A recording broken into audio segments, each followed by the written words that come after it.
Thank you, Akram. You don't get the chair. No, no, fine. Thank you very much. Distinguished ministers on the panel, dear colleagues, ladies and gentlemen. As the minister just said, what is in a term? The color green can mean many things to many people. Small island developing states talk about a blue economy. We chose the term green to signal what people can perhaps most easily realize, that the future of our economies, the future of our development success will be premised on better understanding the significance of environmental sustainability, the environmental dimension of sustainable development, and in more practical terms, the importance of understanding that with a population of now 7 billion people in the world, soon going to 8, 9, 10 billion people, developing our economies in the mode of resource consumption of the last 2 centuries will create more and more costs and ultimately will in fact threaten the future of development.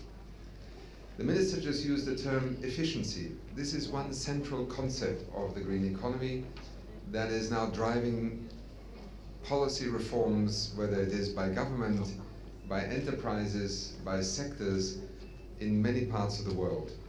But we are here because this is the African Ministers' Conference on the Environment. What this report highlights is that unbeknownst to many in other parts of the world, Africa is already on the front line of developing, pioneering new policies, experimenting with new approaches to development, whether it is the provision and access to energy, whether it is the valuation of ecosystem services. To give you a simple example, when the finance minister looks at the annual budget allocation, the environment minister or the wildlife conservation sector is usually viewed as an expenditure item. Protected areas, national parks, elephants, wildlife, coastal zone management, it costs us money.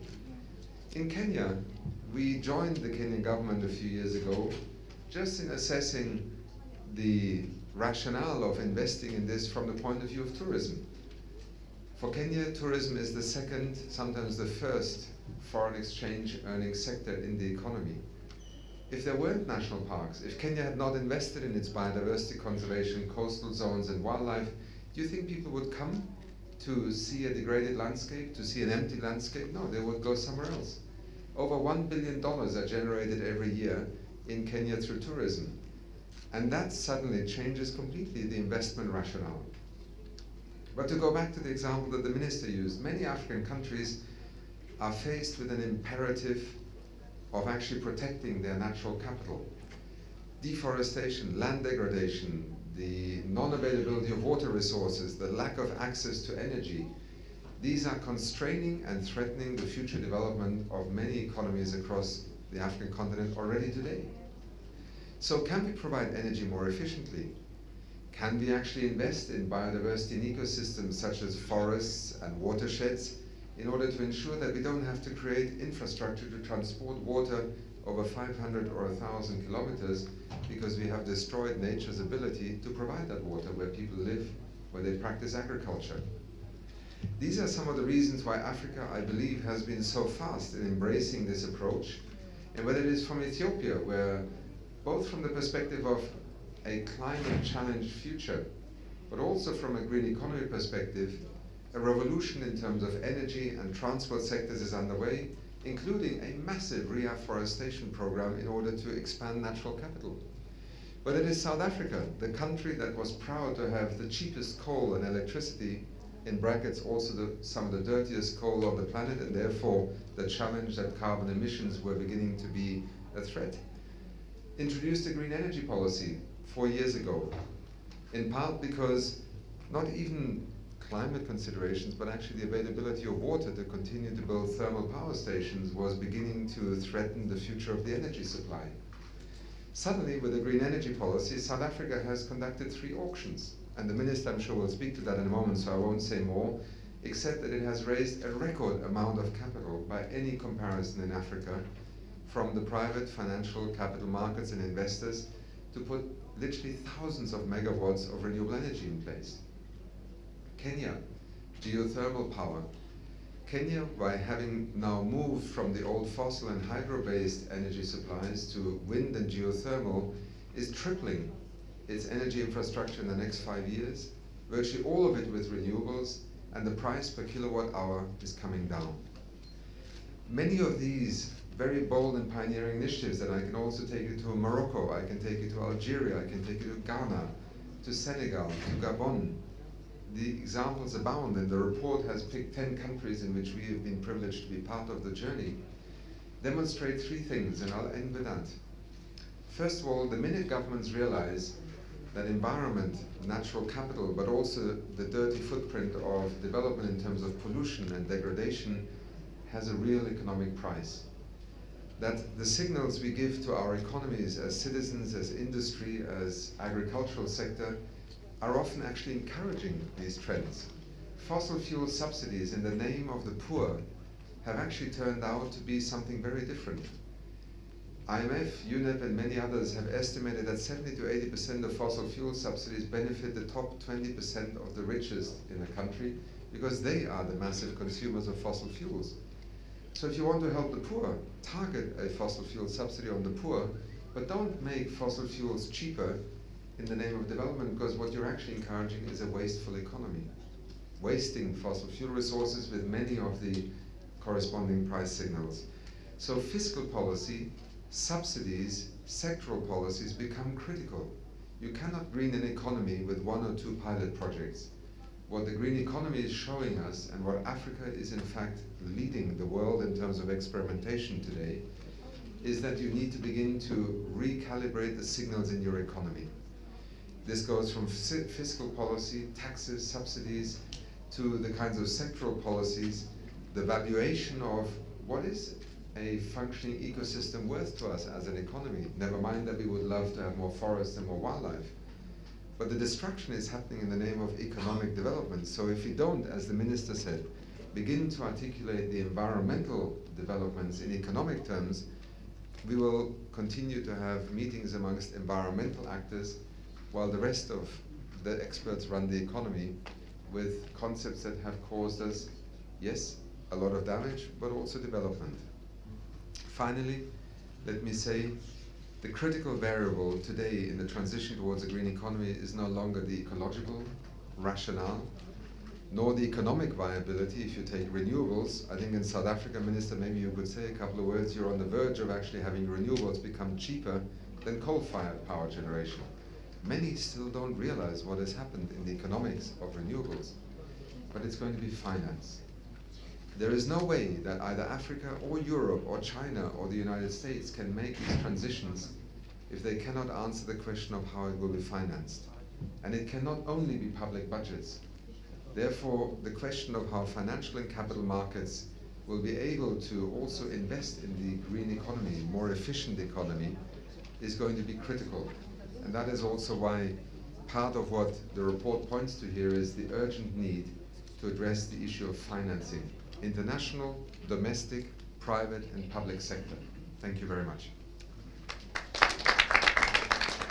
Thank you very much, Mr. Steiner, and we will be tackling the issue of finance later on with our esteemed panelist, Ms. Dr. Anthony Okon-Young.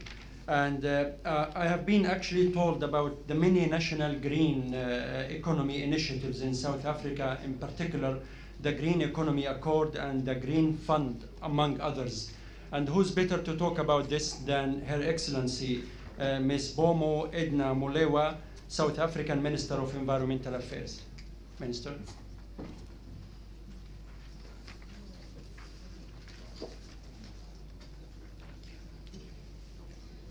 Thank you very much, Program Director. Let me start by recognizing all of our panel members and thank UNEP for hosting us at this very important events, site events. I no longer know which one is more important. The morning one, I've already said the women's activity was more important than this. But now that we are here, this is the most important. Thank you very much. Ladies and gentlemen, South Africa has long considered the green economy as one of the key tools towards transitioning to a low carbon, resource efficient and sustainable economy with the potential to create jobs across many sectors of our economy. Now, as a responsible citizen, and I do believe that many of us in this room are, we have set short, medium, and long targets in our vision towards an environmentally sustainable, climate change, resilient, low carbon, and I dare say inclusive economy and a just society. And we believe these are doable. Our vision as a country is outlined in the National Strategy for Sustainable Development and Action Plan, but also in the Green Economy Strategy, which we have called South Africans to work with us in developing that green economy strategy. But it's also embodied in what we call the New Growth Path and the National Development Plan of our country, which you know was launched now recently. It's also embedded in the National Climate Change Response Policy. Those of us who were together at COP17 will recall that this strategy as a response to climate change was launched at COP17. Why am I talking about some of these policies, ladies and gentlemen? It's important to indicate and to illustrate what Mr. Steiner said earlier on about the importance of having policies in place so that we can be guided by those policies. In 2010, we hosted the National Summit that's dealing with the green economy, and the theme there was towards a resource efficient, low carbon, and pro-employment growth path. It was at this summit that we made very conscious decisions of championing the transition to a green economy and further identified thematic areas within which we will work. I'll take half a minute to get into those 8 pillars and thematic areas that we had identified. And that's a green building and the built environment, which is quite important because through that, we do believe that we can transition and actually convert our building, and even those that are being constructed anew can actually turn into green. The second one was sustainable transport and infrastructure. Listen, I'm saying sustainable transport and infrastructure, and greening that part immediately as a very, very important area of work. Instead of continuing to have fumes accumulating, we thought that it's important to focus on that. The third area was a clean energy and energy efficiency. I'll come to speak to that in a bit of detail later. And the other one was resource conservation and management. How we manage our resources, land, and all that goes with it, water and so forth, is quite important. And the other one was sustainable waste management and its practices. This is where we deal with issues of consumption pattern changes. And the other one was agriculture, the entire area of agriculture, and food production and forestry, water management, sustainable consumption and production areas. We have made great strides since then through the implementation of these 8 pillars. And just to focus on our renewable energy independent power producer program, which is what I'm isolating just to speak to this about in detail a bit about this. This program presents a very significant opportunity to reduce the carbon intensity in South Africa, but as we do that, we're contributing to the world initiatives.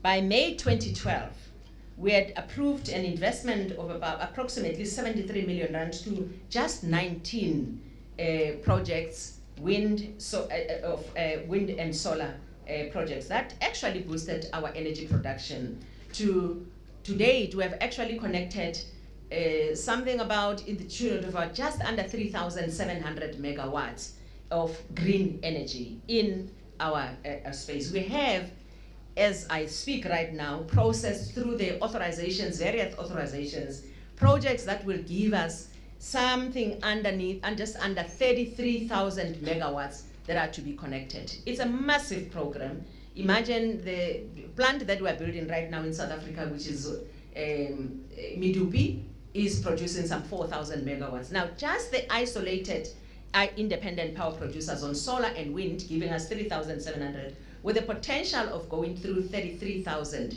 what massive production is going to be in this space. And we have actually become one of the destinations, very important destinations of the world, and the prices have become cheaper.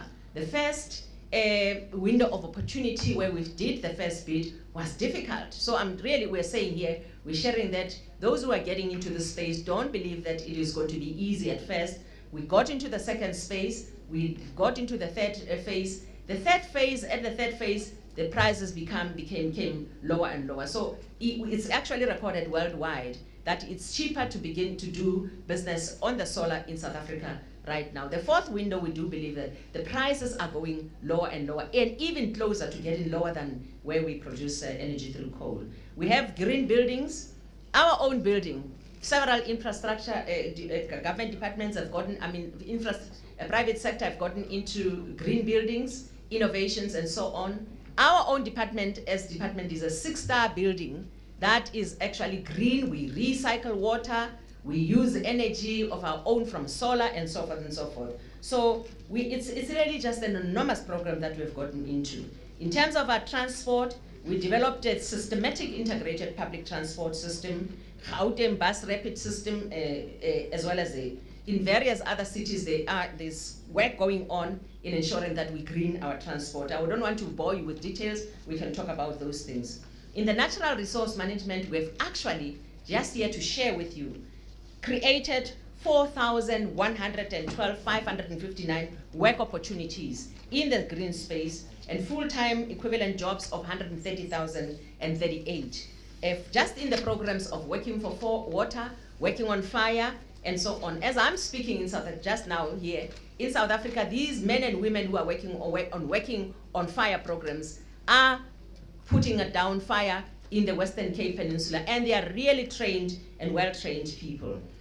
We also have looked at what can we do, and what we call the National Green Fund. Even before the Green Fund was established, was finalized, South Africa has already started with the National Green Fund, and we are authorizing projects in that regard.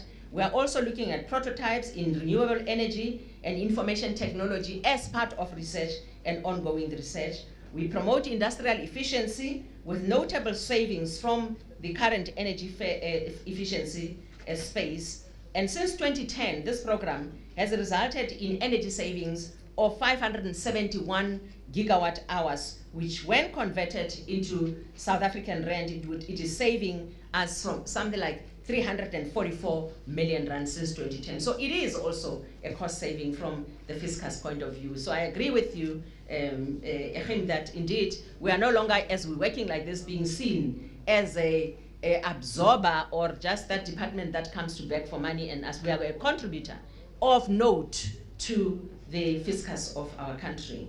So we do advise that we should take full advantage of the opportunities that are presented by the African Green Economy Partnership and the Partnership for Action and on Green Economy page to leverage support, capacity, and other resource mobilization mechanisms in order to assist in the implementation as well as in monitoring and evaluation of the green economy programs. We want to thank UNEP indeed, and we have great pleasure in announcing that South Africa has been accepted as the most recent addition to the UNEP page initiative, and we look forward to using this platform for exchanging our views and experiences in relation to the green economy and building a new partnership.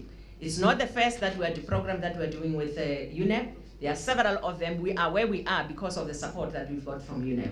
Thank you very much, ladies and gentlemen. Thank you very much, Your Excellency, Ms. Bomo Edna Molewa, Minister of Environmental Affairs in South Africa. And I have to say I had a very interesting pre-session chat with His Excellency Professor Ephraim Kamonto. He's a big fan of BBC Afrique and Focus on Africa. And Minister, we will be talking to us about his government's techniques in bringing sustainability to the forefront of national planning efforts. Minister? Thank you very much. Thank you. Thank you very much indeed. The truth is I have been listening to BBC ever since I began listening to radios up to today. That's very true. But all protocol observed, I just want to begin by expressing my deep appreciation to Hakim Steiner and your colleagues at UNEP for producing this report. I have gone through this report when I was invited to be a panelist. And the outcomes of this report is really revealing, ladies and gentlemen. The report is revealing, the evidence is very clear. And after reading it and putting it in the context of Uganda's economic situation, very clearly, as developing countries, we have no choice but really to go green. Yeah, and transiting to green economy is no longer a choice because this is sound and it is justifiable to go green. The challenges of food security, of energy security, of water security, the trinity forces of sustainable development, they are addressed on how we can achieve them in this report. It addresses the mounting threats of climate change, carbon emissions, and environmental degradation, the challenges of depletion of natural resources and ecosystem services, resources which, when depleted, are irreversible. They are irreversible, they are non-substitutable. If you finish water, how would you replace this? So going green, as far as I'm concerned, is a matter, is the way to go. And the potential value, which this report reveals, the potential value of avoiding the mistakes of the past. And you summarize it quite well. The past mentality of pollute first, clean up later. This is not sustainable. It can't remain business as usual. Now, when it comes to Uganda's experience, we share a lot of things with the rest of developing countries. Because first of all, Uganda is one of the least developed countries. Least developed countries meaning third world. It's not really endearing to be in third world. This is a challenge, but it is a challenge also which can be an opportunity for us because Uganda is endowed, very endowed with natural resources. And this is really a take-off state. If we are going to take off, we begin from where we are. We have a vision. The country is endowed. We have natural resources abundant. In fact, we have discovered oil and gas. You can't believe it. We have been sitting on oil and gas since the beginning of time. We can exploit it better than if we had done it before. This is the opportunity we have. We have fresh water lake and rivers and fertility, all of which we can now exploit with better knowledge. And to do so, we really have to go green. We have now lessons. And in fact, let me share with you why, for us, we don't have a choice. In our constitution, in what we call national objectives and directive principles of state policy, the state is committed, the constitution commits the state to do the following. One, to achieve sustainable development. And you don't need to be an economist. Sustainable development means you develop now and into the future you must continue developing. It's not developing now only. No, sustainable development must be continuous. Second, balanced development. Balanced development is equitable, is inclusive, exactly what this green economy approach is all about. And then protection of natural resources in trust.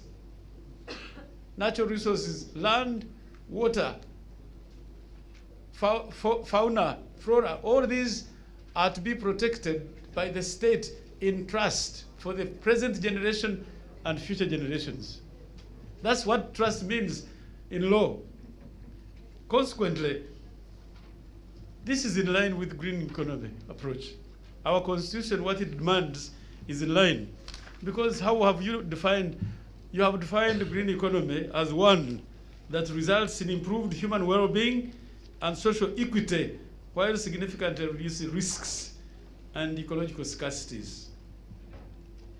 Our constitution is in line with what the green economy recommendations are. So the challenge we have is, how come? What are the challenges? The challenges which we must address is not lack of will. No, it is just like the biblical story. The spirit is willing, but the body is weak. Where that comes is on the following. First challenge is the mindset. The mindset of our experience of being in a hurry. You want to do it now, as if there is no future tomorrow. You want to exploit the current resources quickly to catch up with the rest without knowing that these resources will be required for the future generations. Uganda, when it comes to energy, we have now two challenges. We have discovered oil and gas in an area which is ecologically sensitive, a national park. In the national park, we have a variety of species of animals. Mention anyone, the big five are there. Whether it is medicinal plants, they are also there. Whether it is fish and endowments, they are all there. Just put yourself in Uganda's shoes. You have discovered oil in this area. Do you want oil? Do you want to preserve your natural resources? How do you do both? If I pose that question, you can really see. We want oil. We want gas. This is a big resource for our development purposes. But this resource is a depleting resource. It will finish. If we get it carelessly, it will finish. But these resources of natural resources are renewable, and they have been there forever. Clearly, what Saida you mentioned, the revenues from tourism is essentially because of these resources being available. If we took oil at the expense of these resources and oil finished, now, if we preserved these resources without getting oil, and we need the oil now, what is the solution? Our view is the solution really lies in balanced development, application of technology, the technology that can enable us to extract the gas and oil and at the same time preserve our environment. And it is possible with scientific approach. This is why we look to our development partners. The issue of transfer of technology, science, and innovation as one of the most binding constraints in our constitutional directive to achieve balanced development is real. We looked at our development partners. We have water, and clearly we can have more efficient energy, renewable energy source by hydro. And Uganda is doing exactly that. We have been doing this without calling it greening the economy. Since 1954, Uganda's basis for energy has been hydroelectricity. On Falls Dam, we now have Bujagari. We are talking about Karuma. We can have a number of mini hydros.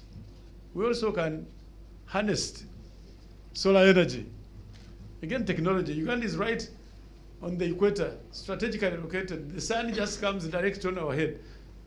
So the issue is, why would we not exploit the solar energy source as a more efficient energy objective, energy source, than concentrating on more expensive, polluting energy that has been the tradition in the past? Again, you come back to simple science and technology. Uganda clearly has huge solar potential in the sense that we're on the equator, and this could be a better alternative. You go back again, transfer of technology and know-how. We have also thermal energy potential. And Uganda also has potential for nuclear energy. We have a lot of uranium in our country. It will become nuclear, not for destructive purposes. No, nuclear for energy supply. Why are we not doing it again? The issue of capacity. That's my second point. Capacity building, skills and know-how. And I want to raise this point because you raised it, Steiner. Officials in the Ministry of Finance and Planning, whose commitment is economic growth, they are dealing or deciding based on national accounting statistics. But in our country, in my country, you had experience, the national accounting statistics do not capture the contribution of water in GDP. So as I go to argue in the Ministry of Finance, budgetary debates, the question that is always put, if I invest so much in water, what return do I get in economic growth? And once I cannot answer that one in numbers, in the language that is understood by the officials in the Ministry of Finance, then it becomes an expenditure item. This is the point you have raised. So again, the constraint, one of the binding constraints is just knowledge, capacity, skills, know-how to produce and compute natural resources and natural resource capital into national accounting statistics as a basis for bringing this on the table. The third constraint, I can see you are looking at your watch. Take your time. Yes, the third constraint which we really must address, again you hinted about it, the financial resources required to go green. Left on our country, we can't do it.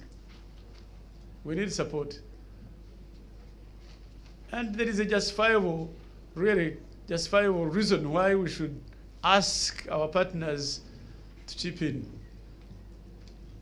I have, as a country, Uganda as a country, a big program for going green through massive tree planting.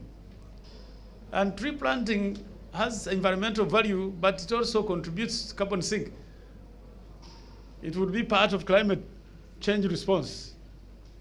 But it requires huge amount of money as well as huge amount of skills, science, technology, research. You have to know which trees to plant, in what type. Some of them are drought resistant, others are not. And for you to do this, there is a cost, financial resources required to go green. Finally, what choice do we have? Uganda has a vision, and we must accelerate the transformation of our economy. But we must put it on a path that is different from the past practices of pollute now and clean later. And it is possible with the findings of reports like this one. We must do it without depleting the resource which must remain a basis of growth for future generations. We must do it without being detrimental, without having detrimental impacts on the well-being of the future generations. The lessons that you have provided in this report, they go a long way in suggesting what to do. And I'm sure I look forward to working with UNEP, again, as a country, in order to achieve accelerated transformation using the lessons of this report. Thanks very much again, and I really want to express my deep appreciation for your invitation to participate in this program. I would be available to respond to any inquiries or questions that you may have. Thank you so much. Thank you very much, Professor. And can I now call Mr. Timo Michela, Director for Global and Regional Challenges and Life, DJ Environment, European Commission, who will be talking to us about EU initiatives and support for green economy, as well as outlining some key challenges for the post-2015 framework. Mr. Michela. Thank you, Honorable Minister, Executive Director, ladies and gentlemen. Our Honorable Minister from Uganda asked me, what does it mean that you are Director of Life? And of course I told him that it's not what you think about. Life is a European Union funding program that I'm responsible for green innovation in the area of biodiversity and nature, waste, water and air. This is green economy in practice, and that's actually the program, that's why it's in my title. Well, ladies and gentlemen, we are also extremely pleased to see this report being launched today. Also having had a possibility to support it financially from our side. This report puts forward a powerful case that green economy delivers better environment, but it also delivers economic growth. It delivers, it's essential for addressing, alleviating poverty, and it creates employment and well-being for the citizens. It is a winning formula, really, if it's going to be taken into the practice. And this is the reason why also for the European Union, again, the Uganda minister said that there's no choice. Also, there's no choice for the European Union, really, to turn our economy in green. Our leaders have continuously expressed that they strongly believe in the potential of the green growth in moving forward in the European economy. Just to give you an example what this means in the European context, so we have assessed, we do a lot of research and studies in this area. We have assessed that better use of natural resources alone in the European economy creates savings in our economy worth 630 billion euro annually. It will boost our GDP by 4%, and it will create 20 million additional jobs in the European economy, in addition to delivering better and more sustainable environment. This is also the reason why green growth, green economy is part and parcel of the new European Union development policies. Our development policies, which we call actually Agenda for Change, it clearly states that green economy